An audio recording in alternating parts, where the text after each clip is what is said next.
slow it down in a second. It's getting pretty close.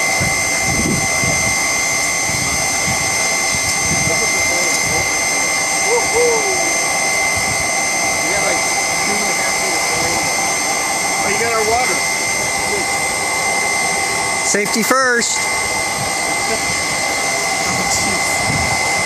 That's it. It's going to slow down now. Looks like it'll probably overshoot a little bit. Yeah.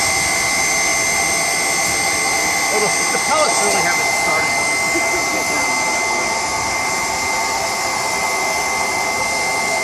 I turned it to 1,000. So it feeds a lot of pellets. Dude, it didn't work. Yeah, right? That's much better, guys. Let's see it drop. It could be where we have that temperature sensor. We have it down in that little, it's in that little depression. It's in that little depression.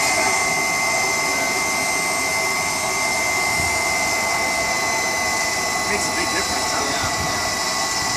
At least the guy can cover. Yeah, I don't see that in there. More like on the fire.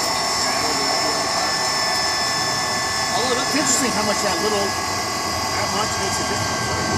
It's that little I guess it goes from